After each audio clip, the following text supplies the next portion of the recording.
بسم اللہ الرحمن الرحیم۔ سورہ بقرہ کا رکوع نمبر 27 اور دوسرے پارے کا رکوع نمبر 11 چل رہا تھا۔ پچھلے ایپیسوڈ میں ہم یہاں تک پہنچے تھے، آیت کا رکوع کا لفظی ترجمہ بھی ہو چکا تھا، مختصر گرامر بھی ہو چکی تھی اور اس کی تفسیر چل رہی تھی۔ تو اس رکوع کی آخری آیت کی تفسیر رہ گئی تھی، وہ تفسیر میں آخری آیت کی کمپلیٹ کر کے پھر انشاءاللہ اس رکوع سے جو ہمیں علمی اسباق ملتے ہیں وہ میں انشاءاللہ بیان کروں گا۔ اعوذ باللہ من الشیطان الرجیم، بسم اللہ الرحمن الرحیم۔ وَلَا تَنْكِحُوا الْمُشْرِكَاتِ حَتَّى يُؤْمِنَّ، مشرک عورتوں سے نکاح مت کرو یہاں تک کہ وہ ایمان لے آئیں۔ وَلَأَمَةٌ مُؤْمِنَةٌ خَيْرٌ مِّن مُشْرِكَةٍ، اور ایک باندی جو مومن ہو وہ بہتر ہے مشرک عورت سے۔ وَلَوْ أَعْجَبَتْكُمْ، اگرچہ وہ مشرک عورت تمہیں کیسا ہی تعجب میں ڈال دے، یعنی بہت ہی خوبصورت کیوں نہ ہو، بہت ہی اٹریکٹیو کیوں نہ ہو۔ وَلَا تُنْكِحُوا الْمُشْرِكِينَ، اور نکاح مت کراؤ مشرک اور مردوں سے، یعنی اپنی عورتوں کا نکاح بھی مشرک مردوں سے مت کراؤ۔ حَتَّى يُؤْمِنُوا، یہاں تک کہ وہ ایمان لے آئیں۔ وَلَعَبْدٌ مُؤْمِنٌ خَيْرٌ مِّن مُشْرِكٍ، اور ایک مومن غلام یہ مشرک مرد سے بہتر ہے، آزاد مرد سے۔ وَلَوْ أَعْجَبَكُمْ، اگرچہ وہ مشرک آزاد آدمی جو ہے وہ کتنا ہی تمہیں اچھا کیوں نہ لگے دیکھنے میں۔ اولئک یدعون الی النار، یہ سب لوگ جہنم کی آگ کی طرف بلاتے ہیں۔ واللہ یدعو الی الجنۃ والمغفرۃ باذنہ، اور اللہ بلاتا ہے جنت کی طرف اور اپنے حکم سے مغفرت کی طرف بلاتا ہے تمہیں۔ ویبین آیاتہ للناس لعلہم یتذکرون، اور اپنی آیتیں کھول کھول کے لوگوں کے لیے بیان کرتا ہے شاید کہ وہ نصیحت حاصل کر لیں۔ تو اس آیت میں اللہ نے حکم دیا کہ نہ تو مسلمان مرد کسی مشرک عورت سے شادی کر سکتا ہے اور نہ مسلمان عورت کسی مشرک آدمی سے شادی کر سکتی ہے۔ اسی بیس پر پوری امت کا اجماع ہے کہ میاں بیوی کے لیے اسلام میں دونوں کے لیے مسلم ہونا ضروری ہے۔ البتہ سورہ مائدہ کی آیات سے پتہ چلتا ہے کہ اس سے اہل کتاب اس اصول سے خارج ہیں۔ اہل کتاب سے ہماری مراد ہے یہودی اور عیسائی۔ تو وہاں سورہ مائدہ میں اللہ تعالیٰ نے یہودی اور عیسائی عورتوں سے مسلمان مرد کو نکاح کی اجازت دی ہے۔ الیوم احل لکم الطیبات وطعام الذین اوتوا الکتاب حل لکم وطعامکم حل لہم والمحصنات من المؤمنات والمحصنات من الذین اوتوا الکتاب من قبلکم۔ تو اس آیت کی بیس پر اجماع ہے کہ اگرچہ عیسائی مشرک ہوتے ہیں، اگرچہ یہودی مشرک ہی کیوں نہ ہوں، تو پھر بھی ان کی عورت سے مرد نکاح کر سکتا ہے، اور اس پر پوری امت کا اجماع ہے۔ شروع میں کچھ اختلاف رہا ہے بعض صحابہ کا، لیکن بعد میں پوری امت کا اجماع ہو گیا، اور اجماع خود ایک دلیل قطعی ہے جس کا انکار کرنا جائز نہیں ہے۔ تو مسلمان مرد کسی عیسائی عورت سے یا یہودی عورت سے نکاح کر سکتا ہے، لیکن مسلمان عورت کسی عیسائی مرد یا عیسائی یہودی مرد سے نکاح نہیں کر سکتی، یہ خوب سمجھ لیں۔ اب مسلمان مرد کے لیے جو جائز ہے کسی عیسائی عورت یا یہودی عورت سے نکاح کا حکم، اس کا مطلب کیا ہے؟ تو یہ ضروری ہے کہ وہ یہودی یا عیسائی واقعتاً عیسائی یا یہودی ہو، یعنی اگر وہ یہودی ہے تو حضرت موسیٰ علیہ السلام کو اللہ کا پیغمبر کلیم اللہ مانتا ہو، تورات پر ایمان رکھتا ہو۔ عیسائی ہے تو حضرت عیسیٰ علیہ السلام کو اللہ کا نبی مانتا ہو اور انجیل پر ایمان رکھتا ہو۔ وہ الگ بات ہے کہ وہ حضرت عیسیٰ کو عیسائی اللہ کا بیٹا مانتے ہیں، اس کی وجہ سے مشرک ہیں، تو وہ ٹھیک ہے، اس پہ ان کو آخرت میں سزا ملے گی، لیکن اس کی بیس پر ان کی عورتوں سے نکاح حرام نہیں ہو جائے گا، عورتوں سے نکاح پھر بھی جائز رہے گا۔ بس اتنا کافی ہے کہ وہ بائبل کو مانتے ہوں اور جو ہے وہ حضرت عیسیٰ کو اللہ کا پیغمبر مانتے ہوں۔ باقی وہ بیٹا مانتے ہیں، بہت بڑا جرم ہے، اس کی سزا ان کو آخرت میں ملے گی، لیکن اہل کتاب کی فہرست سے وہ خارج نہیں ہو جائیں گے۔ آج کل جو بہت سے یہودی یا عیسائی ہیں وہ دہری ہو چکے ہیں، ملحد ہو چکے ہیں، وہ صرف نام کے عیسائی رہ گئے ہیں۔ جیسے یورپ میں، امریکہ میں، ان کنٹریز میں جو بہت سارے عیسائی ہیں یا بہت سارے یہودی ہیں، وہ حضرت عیسیٰ کو اور موسیٰ علیہ السلام کو نہیں مانتے، بلکہ وہ جیسے مسلمانوں میں بعض لبرل ہو گئے ہیں، صاف لفظوں میں اسلام کا، قرآن کا انکار کر دیتے ہیں، تو ایسے ہی بہت سے کرسچن ایسے ہیں جو صاف لفظوں میں حضرت عیسیٰ کا انکار کرتے ہیں۔ تو اگر کوئی ایسا ہو تو یاد رکھیں صرف نام کا پھر عیسائی ہونا کافی نہیں ہے۔ تو اس کے عقیدہ میں آسمانی کتابوں کو مانتا ہو، یہ ضروری ہے۔ ایک مسئلہ تو یہ۔ دوسرا مسئلہ یہ ہے کہ یہودی یا عیسائی سے نکاح جائز ہونے کے لیے، یعنی نکاح تو ہو جائے گا اگر واقعی اہل کتاب ہے وہ عورت، لیکن کیا اس کو معاشرے میں اس کی ترغیب دی جائے گی، اس کو اپریشیٹ کیا جائے گا؟ تو اس کا جواب یہ ہے کہ اگر کسی کے بارے میں ذرہ برابر بھی یہ خطرہ ہو کہ اس نے عیسائی یا یہودی لڑکی سے شادی کی تو یہ خود اس طرف مائل ہو سکتا ہے، یا اس کے بچے یہودی یا عیسائی نہ بن جائیں، تو پھر ایسی صورت میں نکاح تو ہو جائے گا، مگر یہ نکاح ناجائز اور حرام ہوگا، کیونکہ اپنی اولاد کا مستقبل آپ داؤ پہ نہیں لگا سکتے، کیونکہ اسلام میں جہاں یہودی یا عیسائی عورت سے نکاح کی اجازت دی گئی ہے تو اس میں بچے بہرحال اسلام میں چونکہ باپ کے تابع ہوتے ہیں، تو اگر آپ کو خطرہ ہے کہ بچے ماں کے تابع ہو جائیں گے تو پھر جائز نہیں ہے، یہ یعنی گناہ ملے گا، کیونکہ اسلام مغلوب ہے۔ اور بسا اوقات ایسے واقعات سامنے آتے ہیں کہ کسی نے کسی عیسائی خاتون سے نکاح کیا اور بچے پھر چرچ جانے لگے، تو جہاں بھی ایسا خطرہ ہوگا تو اس کو بالکل پروموٹ نہیں کیا جائے گا، اس کی پرمیشن نہیں دی جائے گی۔ دوسری بات یہ ہے کہ جہاں ایسا خطرہ نہ ہو تو وہاں بھی نبی صلی اللہ علیہ وسلم نے نکاح میں صحیح حدیث ہے کہ آپ نے دیندار عورت کو ترجیح دینے کا حکم دیا ہے، یعنی اسلام میں ایک گنجائش دی گئی ہے کہ عیسائی یا یہودی عورت سے نکاح کر سکتے ہیں، کوئی ترغیبی حکم نہیں ہے۔ تو اصل یہ ہے کہ آپ نے دین دیکھنا ہے، کیونکہ آگے اولاد پہ بڑا اثر پڑتا ہے، تو گنجائش دی ہے، کیونکہ بہت ساری حکمتیں قیامت تک کے لیے جو اللہ ہی بہتر جانتے ہیں، ان حکمتوں کی بیس پر اللہ نے اجازت دی ہے مسلمان آدمی کو۔ تو ترجیح جو ہے نا، حدیث میں حکم دیا ہے کہ دیندار عورت کو ترجیح دو، فاظفر بذات الدین تربت یداک۔ آپ صلی اللہ علیہ وسلم نے فرمایا کہ عورت سے جب بھی نکاح کیا جاتا ہے 4 باتوں کی وجہ سے کیا جاتا ہے، کبھی اس کا مال دیکھا جاتا ہے، کبھی اس کی قوم دیکھی جاتی ہے، کبھی اس کا نسب دیکھا جاتا ہے، اور کبھی دین، فاظفر بذات الدین۔ تو آپ نے فرمایا سب سے پہلے دین دیکھو، تو دین میں سب سے پہلے تو عقیدہ ہے، تو عقیدہ توحید ہو، مسلم ہو، پردے دار ہو، نمازی ہو۔ تو اس لیے جب دین کو ترجیح دینے کا حکم ہے تو افضل یہی ہے کہ آپ مسلمان لڑکی سے نکاح کریں اور دیندار سے۔ تیسری بات یہ ہے کہ اگر مسلمان مرد یہودی اور عیسائی عورتوں سے نکاح شروع کر دیں گے تو آج کل ویسے ہی مسلمان عورتوں کے لیے رشتوں میں بہت زیادہ مشکلات ہیں، یہ مشکلات اور زیادہ بڑھ جائیں گی، کیونکہ مسلمان عورت کے لیے بالکل حلال نہیں ہے کہ غیر مسلم سے نکاح کرے وہ مرد سے۔ تو اس لیے میں لوگوں کو یہ ترغیب دیتا ہوں، اگر کسی نے یہ کام کرنا ہی ہے، کسی عیسائی یا یہودی لڑکی سے نکاح کرنا ہی ہے، تو وہ پھر کسی مسلمان عورت سے بھی نکاح کرے، یعنی وہ دوسری شادی کرے پھر کسی یہودی یا عیسائی لڑکی سے، تاکہ مسلمان لڑکیوں کے لیے رشتوں میں اور زیادہ مشکلات کھڑی نہ ہو جائیں۔ تو یہ تو یہود و نصارہ کا حکم ہے، لیکن یہود و نصارہ کے علاوہ عورتوں کا حکم یہ ہے کہ کوئی بھی ان میں کسی بھی مذہب سے ہو، مسلمان مرد کے لیے بھی اس سے نکاح جائز نہیں، اور مسلمان عورت کے لیے بھی نکاح جائز نہیں ہے، یہ خوب اچھی طرح سمجھ لیں۔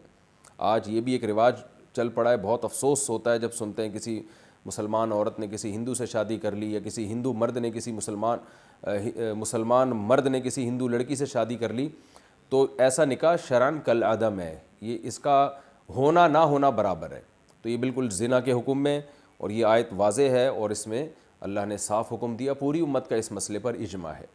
اسی میں یہ بھی داخل ہے کہ اگر کوئی نکاح تو مسلمان نے مسلمان عورت سے کیا تھا، لیکن بعد میں کوئی مرتد ہو گیا، مسلمان مرد کافر ہو گیا یا مسلمان عورت کافر ہو گئی، تو بھی فوراً نکاح ٹوٹ جاتا ہے۔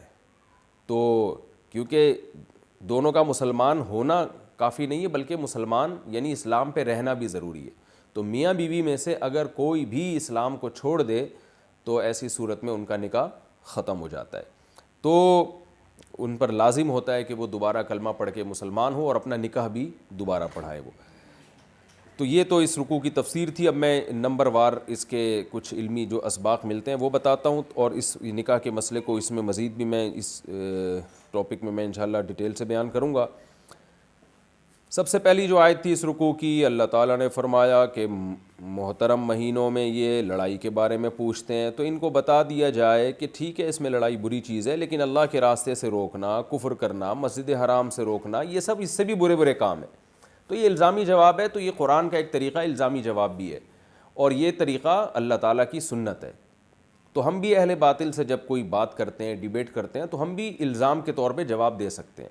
ایک بڑے عالم کی تقریر میں سن رہا تھا، انہوں نے کہا کہ یہ جو لوگ کہتے ہیں نا کہ اسلام تلوار کے زور سے پھیلا ہے، اکثر اہل مغرب یہ اعتراض کرتے ہیں، تو ان سے کہو کہ تم نے بم کے زور سے کیا پھیلایا ہے؟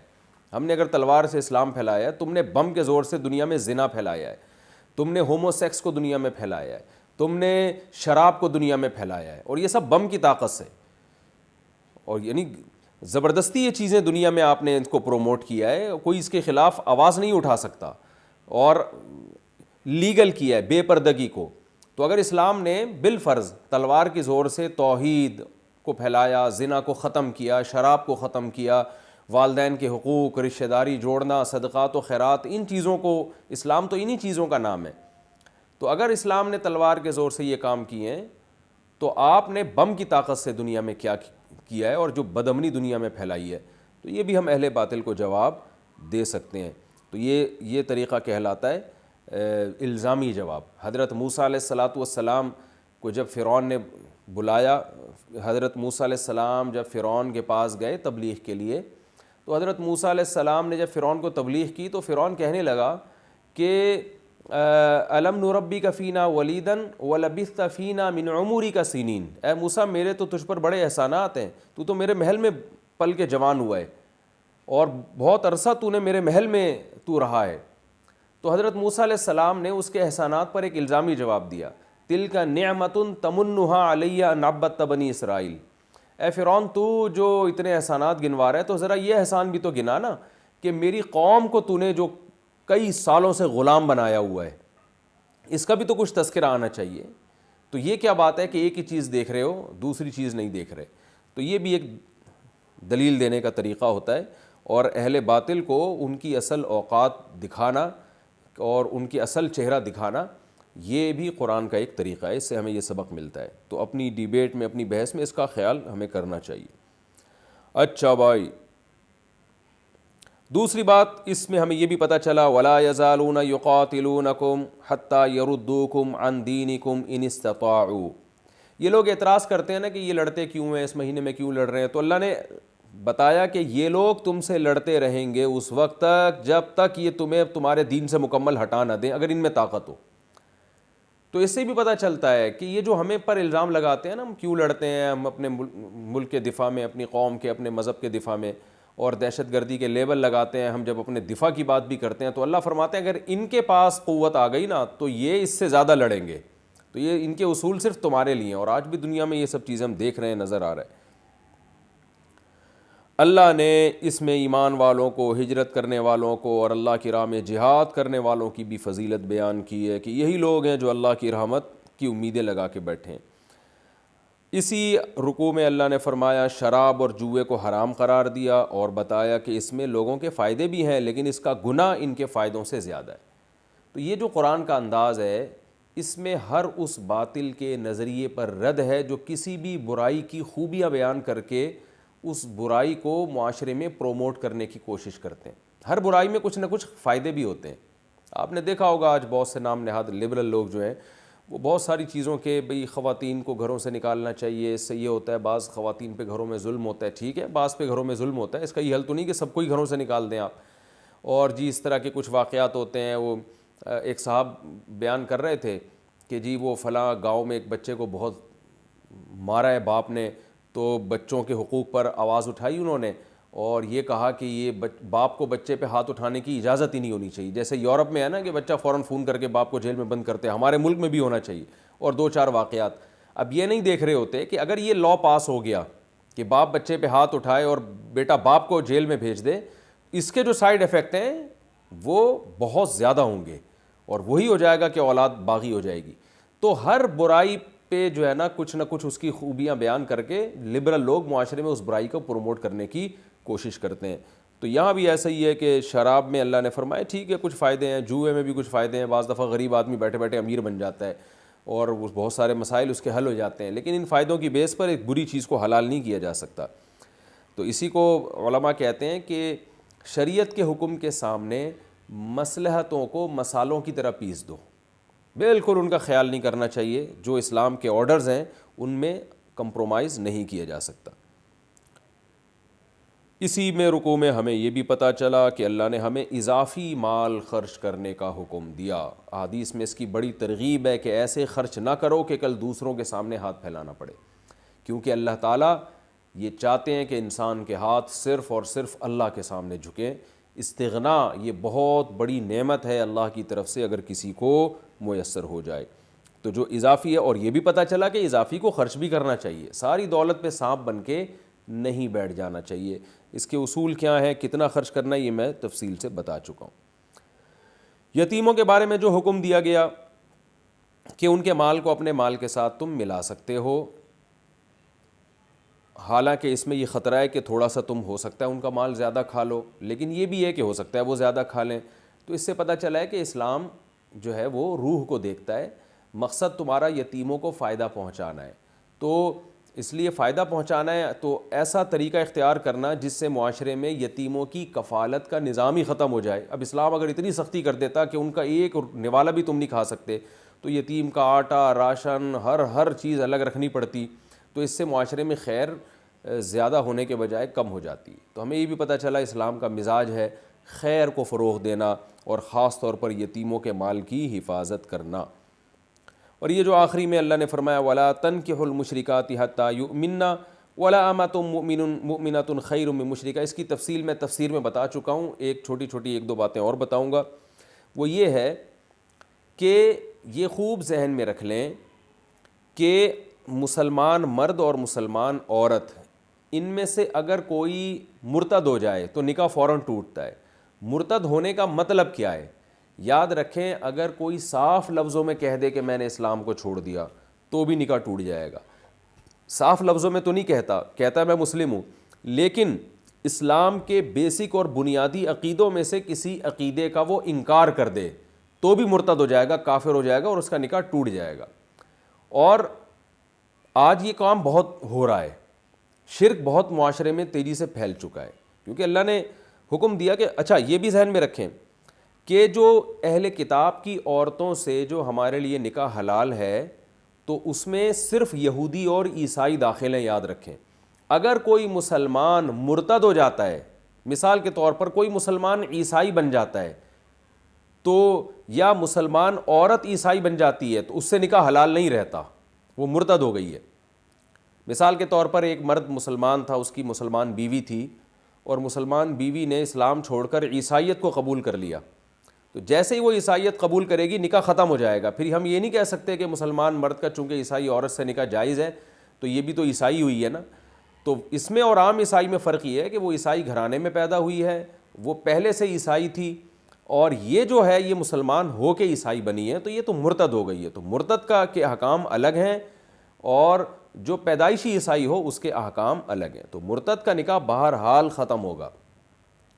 تو یہ خوب سمجھ لیں کہ مسلمان مرد اور عورت میں سے اگر کوئی عیسائی ہو جائے یا کوئی ہندو ہو جائے تو پھر ان کا نکاح باقی نہیں رہتا. اور زبان سے یہ کہنا ضروری نہیں کہ میں ہندو، اسلام کے کسی بیسک اور بنیادی عقیدے کا بھی اگر انکار کر دے گا تو بھی نکاح ٹوٹ جائے گا. مثال کے طور پر شرک، اگر کسی کا یہ عقیدہ ہے کہ اللہ کے رسول صلی اللہ علیہ وسلم ہر جگہ حاضر ناظر ہیں، اللہ کے رسول ہر جگہ سے ہماری ندا کو، ہماری آواز سنتے ہیں اور ہماری پکار کا جواب دیتے ہیں براہ راست، اگر کسی کا یہ عقیدہ ہے کہ اللہ نے اپنے نبی کو بھی اختیارات دے دیے ہیں اسباب سے ہٹ کر، یعنی اللہ نے آپ کو مختار بنا دیا ہے اور آپ جب چاہیں جہاں سے بیٹھ کر ہماری مدد کرنا چاہیں تو کر سکتے ہیں، اگرچہ وہ یہ کہتے ہیں کہ اللہ نے یہ اختیارات دیے ہیں، لیکن قرآن کہہ رہے ہیں اللہ نے کسی کو بھی اختیارات نہیں دیے ہیں. قرآن میں جس شرک کی نفی ہے وہ یہی ہے کہ اللہ نے کسی کو اس طرح کے اختیارات دیے ہی نہیں ہیں، اور اس معاملے میں اللہ نے کسی کو اپنا شریک بنایا ہی نہیں ہے. لہذا اللہ کے سوا کسی کو پکارنا اسباب سے ہٹ کر کہ میری بیٹھے بیٹھے کوئی بھی یہاں میری حاجت روائی کر سکتا ہے، چاہے وہ پیغمبر ہو چاہے فرشتے ہوں، کسی کو بھی اگر کوئی پکارتا ہے تو وہ اسلام سے خارج ہے، چاہے وہ کیسے ہی عشق رسول کے دعوے کر رہا ہو، تہجد کے محراب اس کی ماتھے پہ بن چکے ہوں، رو رو کے آدھا ہو گیا وہ، لیکن مشرک کی مغفرت نہیں ہے اور شرک کرتے ہی انسان اسلام سے خارج ہو جاتا ہے. تو اس لیے اگر آپ کہیں نکاح کا پیغام بھیجتے ہیں کسی ایسی جگہ پہ جو بدعت کا ارتکاب کرنے والے لوگ ہیں تو ان سے ان کے بیسک عقیدوں کے بارے میں پوچھ لینا چاہیے کہ بھئی آپ نبی صلی اللہ علیہ وسلم کو حاجت روا مشکل کشا تو نہیں سمجھتے؟ آپ نبی کی بشریت کے منکر تو نہیں ہیں. اگر کوئی کہتا ہے نبی بشر نہیں ہے نور ہیں, تو بشر کا ہونا بھی قرآن سے بہت واضح لفظوں میں ثابت ہے. اگر آپ کوئی بشریت کا انکار کر دیتا ہے صاف لفظوں میں تو وہ بھی اسلام سے خارج ہو جائے گا. تو ختم نبوت کا اگر کوئی انکار کرتا ہے, جیسے قادیانی ہے, بعض لوگ کہتے ہیں قادیانی اہل کتاب میں سے ہیں, اہل کتاب میں سے نہیں ہیں, کیونکہ ان کا جرم یہود و نصارہ سے بڑھ کر ہے. یہود و نصارہ اپنے مذہب کو اسلام نہیں کہتے, جبکہ قادیانی اسلام کا ایک بیسک بنیادی عقیدہ ہے ختم نبوت, پوری امت کا اجماعی, اس کا انکار کر کے بھی اپنے آپ کو مسلم کہتے ہیں. تو اس لیے وہ اہل کتاب کے احکام میں داخل نہیں ہے, بلکہ ان کا بھی مرتد اور زندیق کا حکم ہے. تو اس لیے ان کی عورتوں سے بھی نکاح حلال نہیں ہے. اگر مرد اور مسلمان عورت یا مسلمان مرد میں سے اللہ نہ کرے کوئی قادیانی ہو جائے تو اسی وقت نکاح ٹوٹ جائے گا. تو اسی طرح کوئی جو ہے نا کوئی بھی ایسے مسلک سے وابستہ ہے جس میں اسلام کے بیسک اور بنیادی عقیدوں کا انکار ہے تو یاد رکھیں وہ اسلام سے خارج ہے. قرآن میں حضرت عائشہ رضی اللہ تعالی عنہا کو پاک دامن قرار دیا گیا ہے. سورہ نور میں صاف آیتیں ہیں کہ امی عائشہ رضی اللہ تعالی عنہا پر جو تہمت لگی تھی وہ جھوٹی تہمت تھی. لہذا اگر کوئی شخص امی عائشہ رضی اللہ تعالی عنہا کو معاذ اللہ یہ سمجھتا ہے کہ انہوں نے معاذ اللہ نقل کفر بدکاری کی تھی, کوئی رافضی یہ سمجھتا ہے, تو وہ بھی اسلام سے خارج ہے. اور ایسی عورت سے نکاح بھی جائز نہیں ہے, اور ایسی عورت کا کسی مسلمان عورت کا ایسے مرد سے نکاح بھی جائز نہیں ہے. تو جو بھی قرآن میں بہت وضاحت کے ساتھ کوئی عقیدہ اگر قرآن نے بیان کیا ہے, اتنی وضاحت کے ساتھ کہ اس میں اختلاف رائے کی گنجائش نہیں بنتی, تو ایسے کسی بنیادی عقیدے کا کبھی بھی کوئی بھی انکار کرے گا تو اسلام سے خارج ہوگا اور اس کا نکاح ٹوٹ جائے گا. لیکن اس میں وہمی نہ بنے آپ. وہمی کا مطلب فون آتے رہتے ہیں ہمارے پاس صبح شام کے فلاں نے یہ لفظ بول دیا تو کافر تو نہیں ہو گیا, یہ لفظ بول دیا تو کافر تو نہیں. واضح لفظوں میں ہونا چاہیے, جس کو کفر بواہ کہتے ہیں. ایسے گول مول الفاظ میں کسی نے کوئی بات کی ہے تو شریعت میں پھر اصل حکم یہی ہے کہ اس کو کا اچھا مطلب تلاش کیا جائے گا. یہاں تک کہ علماء نے کہا اگر کسی نے ایک بات کی ہے جس کے 100 مطلب نکلتے ہیں, 99 مطلب سے لگتا ہے کافر ہے, ایک توجیہ ایسی ہو سکتی ہے جس سے لگتا ہو کہ کافر نہیں ہے, تو ہم اس ایک کو دیکھیں گے. تو واضح لفظوں میں انکار کرنا چاہیے, تو پھر ہم اس پہ کفر کا فتویٰ لگائیں گے, ورنہ نہیں لگا سکتے. یہ خوب اچھی طرح سمجھ لیں. لیکن اگر واضح لفظوں میں انکار کر رہا ہے پھر بھی اس کو اگر آپ کافر نہیں کہتے تو پھر آپ کے بارے میں ڈر ہے کہ آپ نہ کافر ہو جائیں. تو اتنا براڈ مائنڈڈ بھی بننے کی ضرورت نہیں ہے کہ لوگوں نے توحید کا انکار کر دیا, یا رسول اللہ مدد, یا علی مدد, یا غوث اعظم مدد, اور جب ان سے پوچھا جائے کہ یا رسول اللہ مدد کا کیا مطلب لیتے ہو تو کہتے ہیں ہم تو یہاں سمجھتے ہیں کہ یہاں سے جب بھی نبی چاہیں ہماری مدد کر سکتے ہیں اور اللہ نے آپ کو اختیارات دیے ہیں. تو یہ جلی کفر ہے, اور یہ وہی کفر ہے جو مشرکین مکہ کیا کرتے تھے. فرق اتنا ہے کہ وہ بتوں کو شریک کرتے تھے اور آج لوگوں نے پیغمبروں کو شریک کر دیا ہے. تو اس میں بہت خیال کرنا چاہیے کہ میاں بیوی کے رشتے پہ اثر پڑتا ہے. لیکن میں نے پھر بتایا وہمی بننے کی ضرورت نہیں ہے اس بارے میں. تو یہ مسئلہ ہے. اچھا, دوسرا مسئلہ یہ قادیانیوں کا بھی میں مزید ڈیٹیل سے بتا دوں کہ اگر کوئی قادیانی گھرانے میں پیدا ہوا ہو یا بعد میں قادیانی ہوا ہو, دونوں کا ایک ہی حکم ہے, دونوں زندیق ہیں اور اہل کتاب کی فہرست میں داخل نہیں ہیں. اسی طرح یاد رکھیں اور بھی بہت سارے مسلمانوں میں مسلک ہیں, آغانی ہیں, اسماعیلی ہیں, ان کے بھی بہت خطرناک عقائد ہیں. ذکری فرقہ ہے وہ نمازوں کا منکر ہے. تو اسی طرح بلوچستان میں فرقہ ذکری وہ نمازوں کو نہیں مانتا. تو اگر مسلمان مرد اس سے نکاح کرے گا ایسی عورت سے نکاح نہیں ہوگا. مسلمان عورت ایسے مرد سے نکاح کرے گی جس کا ذکری فرقے سے تعلق ہے تو نکاح نہیں ہوگا. اسی طرح جو ہے یہ ایک اور فرقہ ہے پرویزی جو منکرین حدیث ہیں. وہ لوگ بھی قرآن کا یعنی کہتے ہیں ہم صرف قرآن کو مانتے ہیں, حالانکہ وہ قرآن کو بھی نہیں مانتے, زبان سے کہتے ہیں. تو نماز کا انہوں نے انکار کیا ہے, حج کا انکار کیا ہے. تو اسلام کے کسی بھی رکن کا انکار کرے گا تو وہ بھی اسلام سے خارج ہے اور اس سے نکاح جائز نہیں ہے. اگر پہلے سے نکاح ہو تو وہ نکاح ٹوٹ جائے گا. البتہ غیر مسلم آپس میں جو نکاح کرتے ہیں, ہندو عیسائی سے نکاح کرے, عیسائی یہودی سے نکاح کرے, اور جو ہے کوئی بھی غیر مسلم کسی بھی غیر مسلم سے مرد یا عورت سے نکاح کرے, تو پھر اسلام ان کے نکاح کو درست مانتا ہے. اگر وہ مسلمان ہو جاتے ہیں تو ان کو دوبارہ نکاح کرنے کی ضرورت نہیں ہے. یہ مسئلہ بھی خوب اچھی طرح سمجھ لیں. اور اسلام نے ان کے نکاح کو مانا ہے انہی کی رسومات کے مطابق, یعنی جس قوم میں جس مذہب میں جس طرح سے نکاح کا رواج ہے تو اسلام اسی نکاح کو معتبر مانے گا. جیسے ہندوؤں کے یہاں یہ ہے کہ آگ کے گرد 60 چکر لگا لیں گے تو وہ میاں بیوی کے بندھن میں جو ہے بند جاتے ہیں۔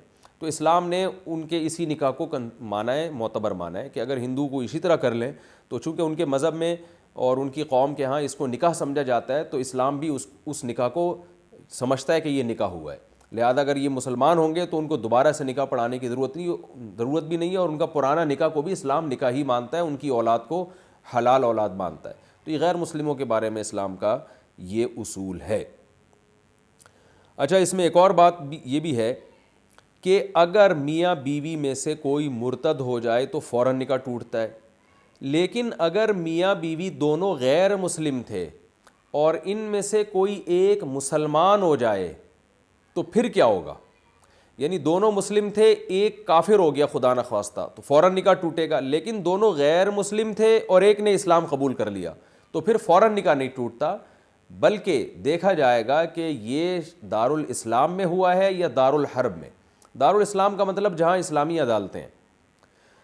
تو اگر اسلامی عدالتیں موجود ہیں، مسلمان کنٹری ہے، تو پھر ہوگا یہ کہ اگر ایک بھی اسلام قبول کر لے دونوں غیر مسلموں میں سے، تو جس نے اسلام قبول کیا ہے اس پر لازم ہوگا کہ وہ عدالت میں کیس کرے۔ مثال کے طور پر شوہر نے اسلام قبول کیا، بیوی نے اسلام قبول کیا، تو اب بیوی جائے گی عدالت میں کیس کرے گی کہ میں نے اسلام قبول کر لیا ہے، لہذا چونکہ میرا شوہر غیر مسلم ہے تو اب شوہر عورت کے لیے حلال نہیں ہے کہ شوہر کو ہم بستری کرنے دے، بلکہ وہ عدالت میں کیس کرے گی کہ میں نے اسلام قبول کیا، میرے شوہر کو بلایا جائے اور اس پر اسلام کو پیش کیا جائے۔ تو عدالت اس کے شوہر کو بلائے گی، اسے بتائے گی کہ آپ کی وائف نے اسلام قبول کیا ہے، آپ کو بھی عدالت آپ پر بھی اسلام پیش کرتی ہے، اگر آپ اسلام قبول کر لیں تو ٹھیک ہے، اگر شوہر اسلام قبول کر لیتا ہے تو کچھ بھی نہیں ہے، پرانا نکاح برقرار ہے، لیکن اگر شوہر اسلام قبول نہیں کرتا تو عدالت پھر اس نکاح کو اسی وقت ختم کر دے گی۔ تو اس طرح سے نکاح ختم ہوگا۔ جیسے ہی نکاح ختم ہوتا ہے عورت پر لازم ہوگا کہ وہ عدت گزارے۔ عدت کا مطلب 3 دفعہ جب تک مینسز نہیں آ جاتے عورت کہیں اور نکاح نہیں کر سکتی، اور اگر پریگننسی ہے تو جب تک بچہ نہیں جن لیتی کہیں اور نکاح نہیں کر لیتی، تو یہ عدت گزارنے کے بعد وہ کہیں اور نکاح کر سکتی ہے۔ دوسرا مسئلہ یہ ہے کہ اگر اسلامی عدالتیں نہیں ہیں، جیسے امریکہ میں کوئی دونوں میاں بیوی غیر مسلم تھے اور دونوں میں سے ایک نے اسلام قبول کر لیا، یا لندن میں کوئی یہ کام کرتا ہے، یا یورپ میں کرتا ہے، تو پھر شریعت، چونکہ عدالتیں تو ہیں نہیں اسلامی، تو پھر حکم یہ ہے کہ عورت خود اپنے شوہر پہ اسلام پیش کرے گی کہ بھئی میں نے اسلام قبول کر لیا ہے، آپ بھی مسلمان ہو جائیں۔ اگر وہ ہو جائے تو نکاح باقی ہے، اگر وہ نہیں ہوتا تو عورت 3 دفعہ جب مینسز آ کے گزریں گے تو خود بخود اس کا نکاح ختم ہو جائے گا۔ 3 دفعہ مینسز کے بعد نکاح ختم ہوگا، پھر مزید 3 دفعہ مینسز آنے کے بعد وہ کہیں اور نکاح کر سکتی ہے۔ تو یہ 6 مینسز یعنی تقریباً 6 مہینے کا وقفہ درمیان میں ہوگا، اور اگر عورت کو پریگننسی ہے تو بچہ ہونے کے بعد نکاح ختم ہو جائے گا، پھر اس کے بعد 3 دفعہ مینسز آئیں گے تو عدت بھی پوری ہو جائے گی۔ تو عدت دونوں صورتوں میں گزارنا ضروری ہے، یعنی عورت کا شوہر اگر غیر مسلم بھی ہو تو عورت پر پھر بھی عدت گزارنا لازم ہوتا ہے کہیں اور نکاح کرنے کے لیے۔ تو یہ کچھ احکام تھے جو میں نے آپ کے سامنے تفصیل سے بیان کیے۔